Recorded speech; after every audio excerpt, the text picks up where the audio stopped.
Salut tout le monde!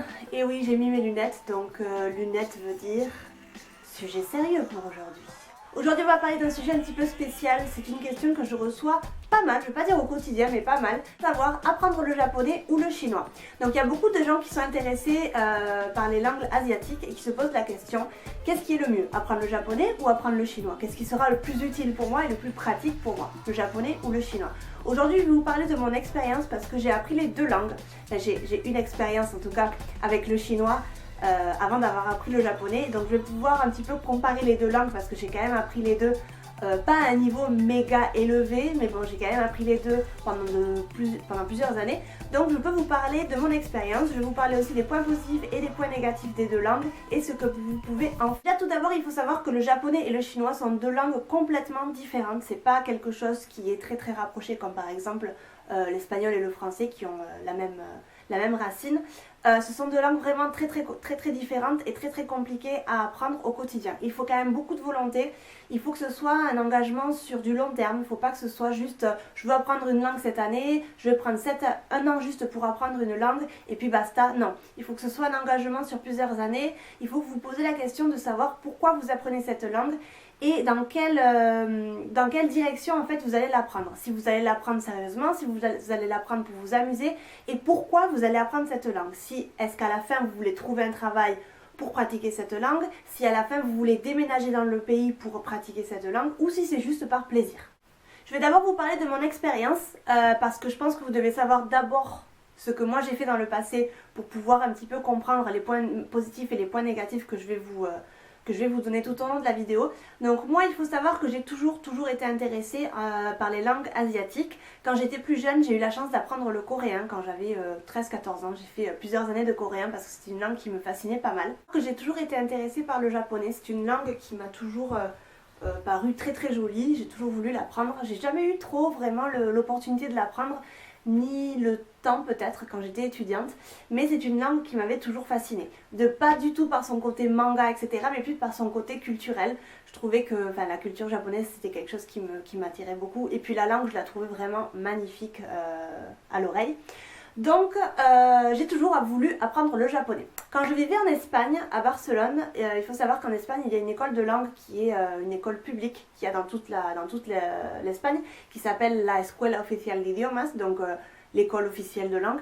Et en fait vous pouvez rentrer dans un tirage au sort toutes les années pour vous permettre en fait de pouvoir étudier une langue de façon assez régulière, donc c'est environ 5 heures par semaine, et avec un coût assez minime. Donc je me rappelle que je payais genre, je crois que c'était 180 € l'année, quelque chose comme ça, et j'avais 5 heures de langue donc par semaine, 2h30 et 2h30.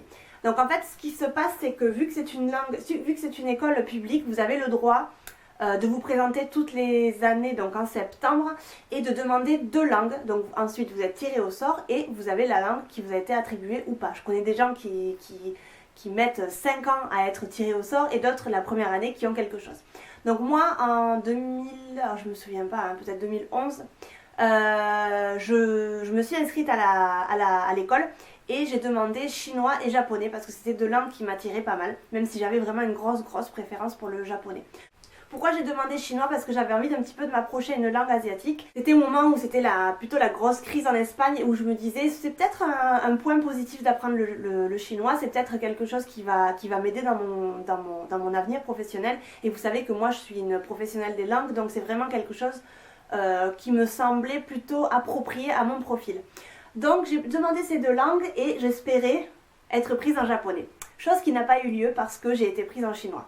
Donc je me suis dit bon ben voilà, je vais essayer la première année, c'est que 180 €, c'est pas énorme, c'est quand même un enseignement très bon.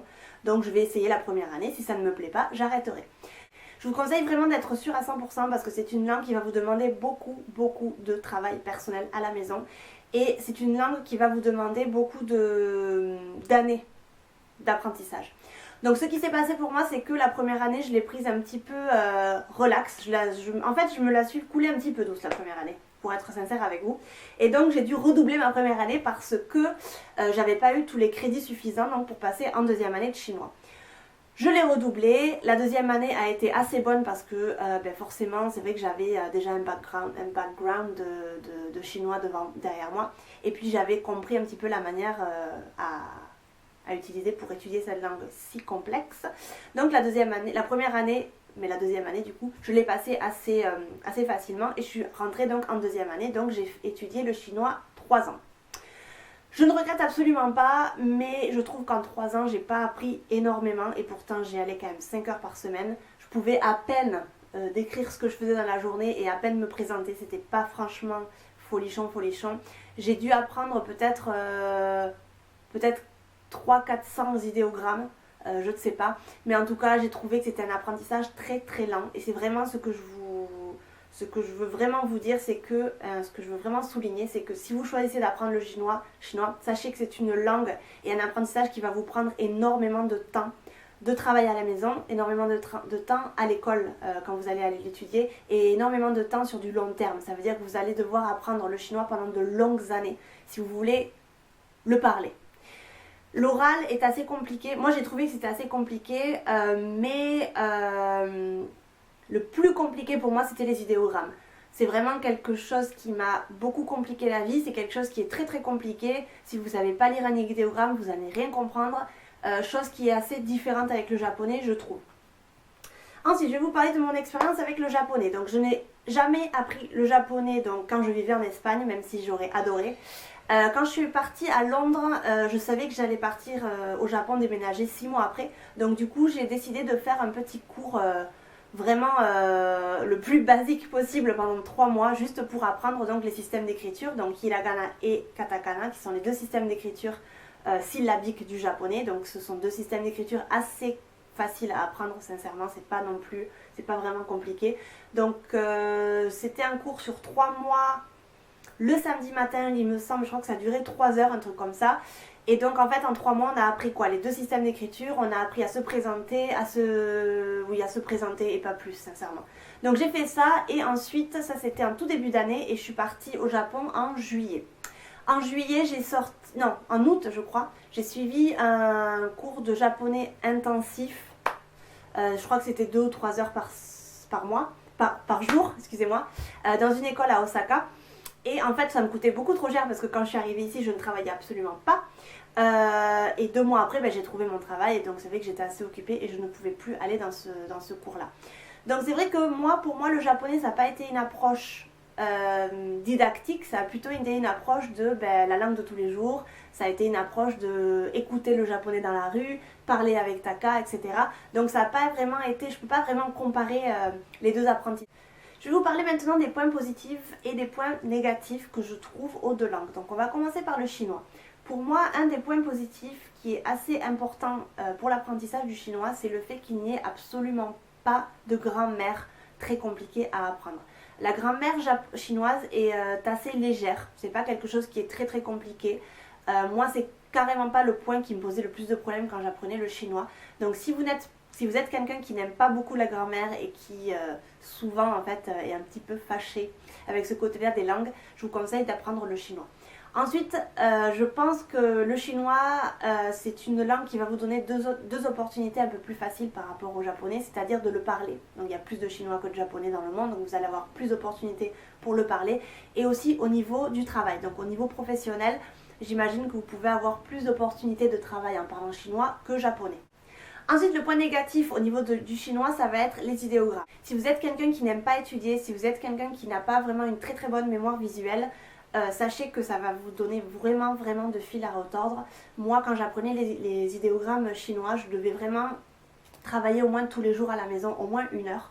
Parce qu'en fait, il faut constamment se rafraîchir la mémoire, il faut constamment apprendre de nouveaux idéogrammes avec la lecture, parce que forcément, quand vous voyez l'idéogramme, il faut savoir le lire. Donc pour moi, c'est quand même quelque chose qui a été très lourd. Très lourd, je vous le dis sincèrement. Ensuite, en deuxième point, ça va être les tons, donc la phonétique chinoise qui n'est pas des plus simples. Mais je pense qu'on peut arriver à s'y faire. Je pense que c'est quelque chose qui peut choquer ou peut-être surprendre au tout début, mais je pense qu'on peut arriver à s'y faire. Et le troisième point négatif, ça va être que l'apprentissage est un apprentissage très lent. C'est un apprentissage vraiment sur du long terme. C'est un apprentissage qui va vous coûter beaucoup d'argent. Parce qu'il faut être sincère, les langues ça coûte de l'argent et qui va aussi vous prendre beaucoup de temps. Il fallait que j'étudie au moins tous les jours, j'avais déjà 5 heures de cours par semaine et il fallait au moins, en tout et pour tout, peut-être que j'étudie peut-être 10 heures par semaine à la maison, ça prenait beaucoup de temps. Donc si vous n'êtes pas capable de mettre ce temps-là pour le chinois, ou si vous n'avez pas absolument pas ce temps-là pour mettre pour le chinois, je ne vous conseille pas d'apprendre cette langue, parce que c'est une langue qui va vraiment vous prendre pas mal de temps. Si vous voulez faire les choses bien, hein, ça c'est sûr. Après moi j'ai trouvé que c'était une langue fascinante parce que au niveau des idéogrammes vous apprenez vraiment à comprendre la culture des Chinois. Même chose pour le japonais, hein, je vais le dire un petit peu plus tard. Mais en tout cas j'ai trouvé que c'était une langue fascinante, mais j'ai pas été assez amoureuse de la langue en fait pour m'y mettre à. Les points positifs pour moi au niveau du japonais, déjà personnellement c'est la culture que je préfère carrément à la culture chinoise.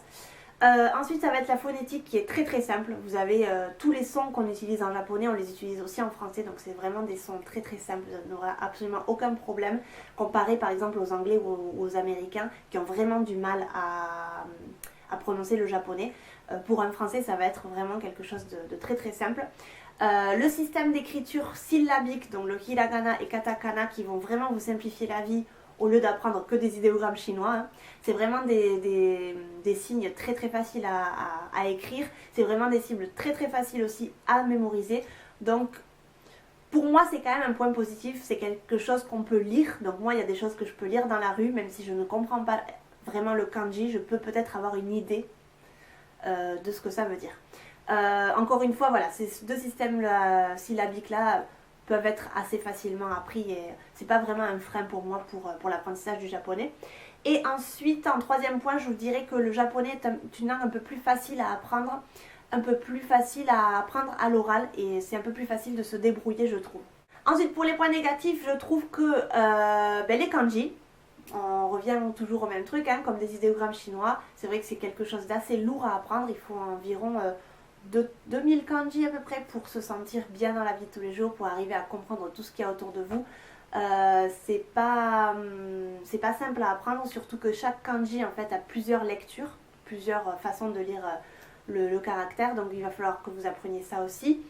Parce que quand vous voyez un kanji, c'est bien beau de le comprendre, mais si vous ne pouvez pas le lire, des fois ça peut poser des problèmes. Et surtout qu'il n'y a que des kanji où il y a jusqu'à 6 lectures différentes, donc merci. Dans le même point négatif, je dirais que c'est aussi un point négatif donc d'avoir 3 systèmes d'écriture différents parce que des fois vous devez jongler entre l'une et l'autre.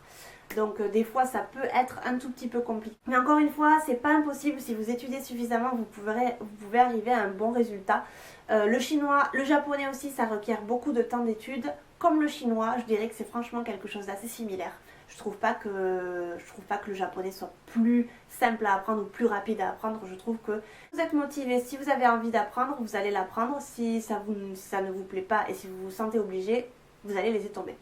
Et ensuite, en deuxième point négatif, ça va être le keigo. Donc le keigo, en fait, c'est un registre de langue qui est assez élevé.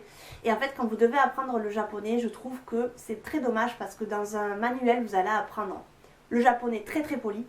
Et ensuite, quand vous allez aller dehors, vous allez entendre un japonais qui est plutôt familier, plutôt un japonais d'usage. Et donc, je trouve que c'est un petit peu difficile pour nous les étrangers au tout début d'apprendre en fait ces deux façons de parler. Quand vous êtes au travail, quand vous vous dirigez à quelqu'un que vous ne connaissez pas ou un petit peu plus âgé que vous devez en fait, le japonais se doit d'utiliser le keigo. Donc le keigo c'est le registre de langue un petit peu plus élevé. C'est quelque chose d'assez compliqué et des fois je vous dis il y a les mots qui changent complètement, ce sont vraiment des mots mais complètement différents et pour ma copine espagnole par exemple qui travaille dans une boutique ici au Japon, c'est un peu compliqué parce qu'elle doit apprendre des formules de politesse à tire-larigot, elle doit apprendre des mots complètement à l'opposé de ce qu'elle utilise elle tous les jours et c'est comme si c'était une nouvelle langue en fait à apprendre. En chinois, vous n'avez pas ça, même s'il y a une forme de politesse. En chinois, c'est pas aussi compliqué. Je trouve qu'en japonais, c'est vraiment quelque chose d'assez lourd, je trouve, à apprendre. Parce que ils sont vraiment dans le truc là de la politesse, il faut toujours être poli envers les autres et utiliser en fait un registre de langue qui est très poli. En dernier lieu, je vous dirais que le choix en fait du chinois ou du japonais dépend vraiment de vous. Moi on me pose souvent la question mais j'ai du mal à répondre parce que ça dépend de vos intérêts, ça dépend de ce que vous voulez faire plus tard comme carrière professionnelle et ça dépend de où vous voulez vivre plus tard. Si vous voulez vivre en Chine, étudiez le chinois parce que ça va être beaucoup plus pratique. Si vous voulez vivre au Japon, étudiez le japonais parce que ça va être beaucoup plus pratique. Si vous voulez vivre en France, ça dépend vraiment de vos intérêts. Moi, au début, c'est vrai que le japonais me plaisait davantage, donc je voulais apprendre le japonais. J'ai eu cette expérience-là d'apprendre le chinois pendant 3 ans, ça m'a beaucoup plu, mais moi, personnellement, je ne le referai pas. Je trouve que le chinois est une langue beaucoup trop compliquée à apprendre et c'est pas une langue qui me plaît suffisamment pour pouvoir lui consacrer en fait des années et des années d'études. Donc c'est pour ça que moi j'ai choisi le japonais parce que d'un, je vis au Japon et de deux, c'est une langue qui me fascine. Voilà, j'espère que cette vidéo vous aura un petit peu aidé, même si je vous ai pas vraiment donné de réponse explicite. Je pense que c'est vraiment quelque chose de subjectif, ça dépend de chacun, ça dépend de vos intérêts, ça dépend vraiment de tout. Moi je vous ai parlé de mon expérience, en tout cas j'ai eu peut-être cette chance de pouvoir apprendre les 2 langues et de vous dire un petit peu ce que j'en ai pensé. Donc si vous avez appris une des 2 langues ou si vous êtes encore en train de douter à choisir une des 2 langues, n'hésitez pas à me le mettre dans les commentaires, j'espère qu'on sera plusieurs un petit peu à pouvoir en discuter. Voilà, je pense que je n'ai rien oublié. Ben non, je pense pas. Je vous fais à tous de très très gros bisous, n'hésitez pas à me suivre sur les réseaux sociaux et je vous dis à très bientôt dans une prochaine vidéo. Bye!